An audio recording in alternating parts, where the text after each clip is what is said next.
Barkley said that LeBron James stacked teams, which he does. We all know this. Now, at this particular stage in his career, I agree with it. If I'm 41, about to be 42, I want to play with the best players. I want to have an opportunity to win. So I have no problem with the Philly move. But I also have no problem with what Charles Barkley. Basketball fans often call LeBron James the greatest of all time. But according to Kwame Brown, there's one major issue with that argument that doesn't get enough attention. While many analysts continue defending LeBron's latest roster moves, the former #1 overall pick offered a very different perspective, raising a point he believes doesn't receive enough discussion on major sports shows. In his view, the history of superstar-built teams adds an entirely new layer to the GOAT debate. So, what do you think? Does LeBron James's willingness to join or build star-filled rosters affect his place in the GOAT conversation alongside Michael Jordan and Kobe Bryant? Or is it simply the reality of today's NBA and a sign of smart team building? Let me know your thoughts in the comments below. Talk about, respecting the athletes, protecting the players, and Black Lives, and all this other stuff that they say on the news. But every time it comes to any other player other than LeBron James, then it's bash everybody. You can call Russell Westbrook. You can destroy everyone else's career. But LeBron has to look a certain way. Let's talk about the absolute storm unfolding across sports media right now. Kwame Brown recently delivered a passionate response to what he believes is the unfair criticism directed at people like Charles Barkley. And in his opinion, it was a conversation that needed to happen. Barkley went on television and made what he described as a straightforward observation. LeBron James has consistently played on star-loaded teams. He pointed to LeBron joining a talented Miami roster in 2010, returning to a championship-caliber Cleveland team in 2014, and teaming up with Anthony Davis in Los Angeles beginning in 2019. According to the discussion, now at 41 years old, LeBron is once again playing alongside Joel Embiid, Tyrese Maxey, and Jaylen Brown in Philadelphia. #1 knock on LeBron for older guys like myself has always been, yo, man, you always stacking your team. He stacked it in Miami. He stacked it in Cleveland. He stacked it in LA. Now he's stacking it in Philly. So that, to me, I'm going to still have the same criticism I've always had. He's always stacked his team. According to Kwame Brown, that wasn't a hateful comment at all. He argued it was simply an observation based on LeBron James's career moves over the years. But in his view, whenever someone brings up that point, a wave of media personalities immediately rushes in to defend LeBron, as if any criticism is completely off limits.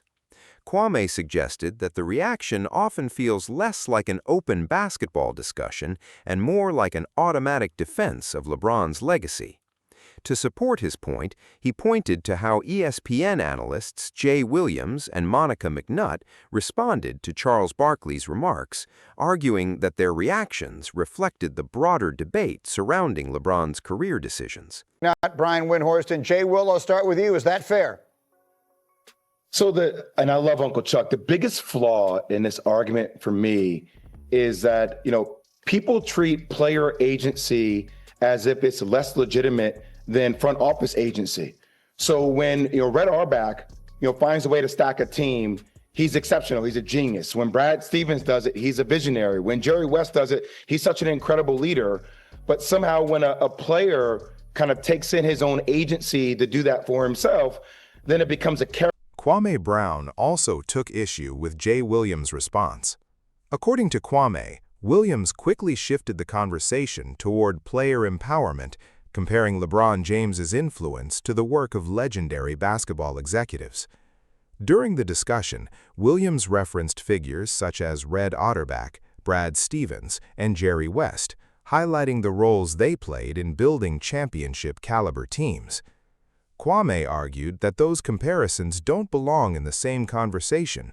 His point was that Red Auerbach served as a general manager, Brad Stevens works as a front office executive, and Jerry West earned widespread respect for his accomplishments in basketball operations. In Kwame's view, those individuals were responsible for constructing rosters, while players are ultimately judged by what they accomplish on the court. He questioned whether it makes sense to compare front office decision-making with a player's legacy when discussing the greatest basketball player of all time, arguing that the two roles should be evaluated separately. He made a statement. He didn't argue with anybody. He said, for old guys like me, which I agree with that statement, let LeBron James stack his teams. He was in his prime stacking teams. He was in his prime when he went to Miami. I have no issue with what he's doing now. When he went to Miami, he stacked that team. When he went back to Cleveland, he stacked that team.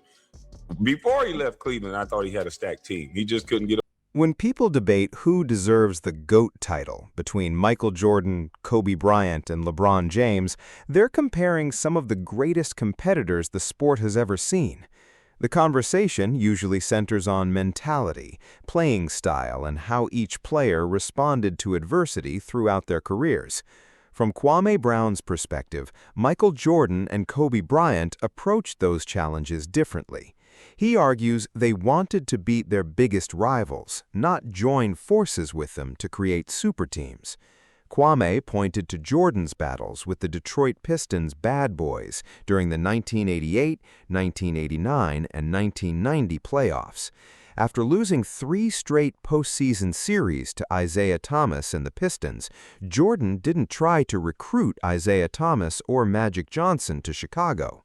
Instead, he stayed in the gym, added roughly 15 pounds of muscle, and relied on the Bulls' front office to continue building around him. He made a similar argument about Kobe Bryant. During the 2005-06 season, when Bryant averaged 35.4 points per game while playing alongside teammates including Smush Parker and Kwame Brown, the Lakers were eliminated in the first round. According to Kwame, Kobe pushed for roster improvements, but he never attempted to join forces with stars like Dwayne Wade or Paul Pierce by leaving to form a new superteam elsewhere. Kwame also criticized what he sees as the media's tendency to frame this discussion as nothing more than player empowerment. In his view, LeBron James is often praised as a basketball strategist for influencing roster construction. Kwame then questioned how that narrative affects LeBron's teammates, arguing that many of them receive excessive criticism when teams fall short, but are praised as elite whenever championships are used to strengthen LeBron's legacy. As an example, he referenced comments from Brian Windhorst about Kevin Love's career before arriving in Cleveland. Kwame disagreed with that characterization, pointing out that during the 2013-2014 season with the Minnesota Timberwolves, Love averaged 26.1 points, 12.5 rebounds, and 4.4 assists per game, while earning All-NBA second-team honors. Kwame's argument was that Love was already one of the NBA's premier power forwards, even though Minnesota struggled to reach the playoffs in the highly competitive Western Conference. In his opinion, some media narratives unfairly minimize Love's accomplishments before he became LeBron's teammate. Kwame drew a similar comparison with Russell Westbrook. After Westbrook was traded to the Lakers in 2021, he believes the national media spent years criticizing his play and repeatedly using the nickname Russell Westbrick, despite Westbrook's resume as a former MVP who averaged a 31.6-point triple-double during his historic 2016-2017 season.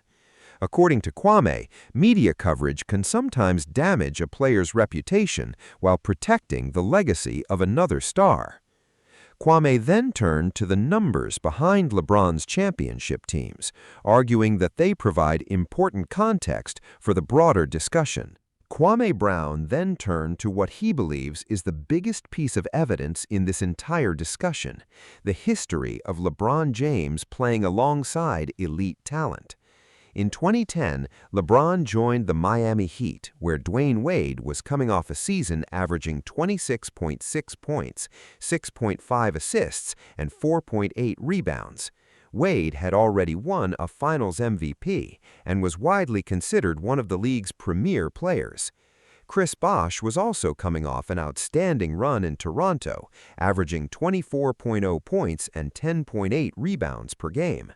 According to Kwame, that decision changed the NBA landscape and became the blueprint for the modern superteam. After Miami's run ended with a loss to the San Antonio Spurs in the 2014 NBA Finals, LeBron returned to Cleveland. By that point, Kyrie Irving had already developed into a two-time All-Star, and the Cavaliers had the assets needed to acquire Kevin Love. Kwame argued that once again, LeBron found himself on a roster built around multiple star players. Later, LeBron joined the Los Angeles Lakers, where the organization traded for Anthony Davis, an all-NBA caliber player who had established himself as one of the league's most dominant big men. Kwame's overall point was not that LeBron shouldn't play with great teammates, but that his championship teams have consistently featured multiple elite players.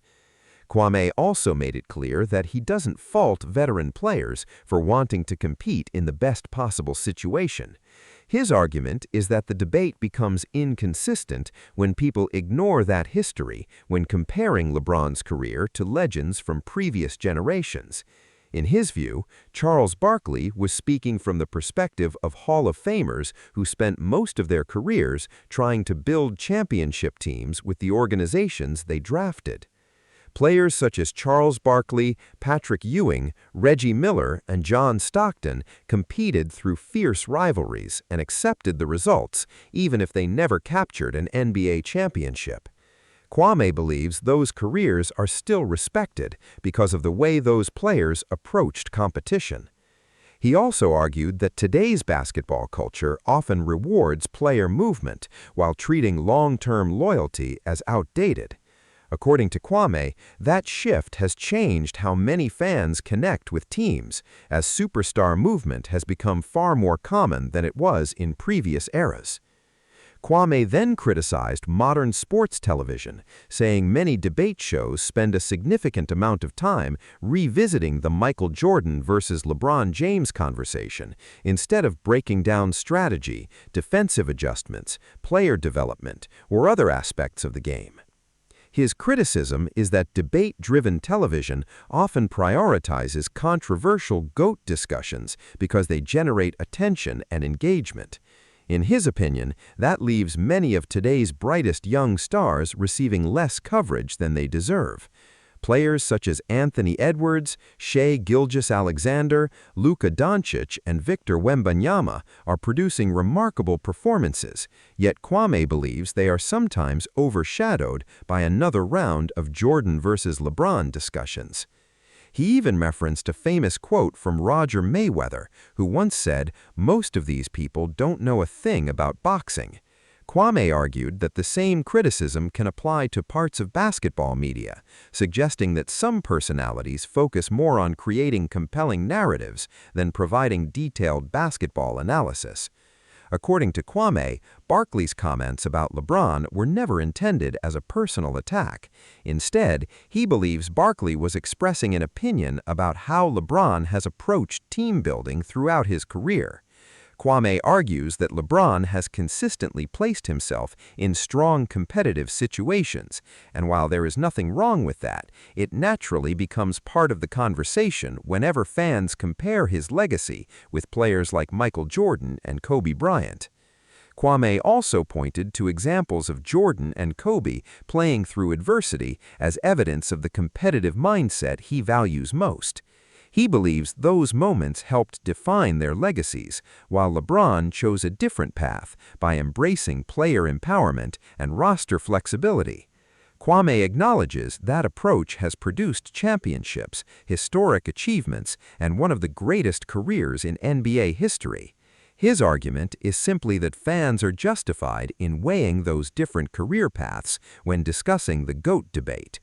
Whether you agree with Kwame Brown or not, the conversation continues to divide basketball fans everywhere.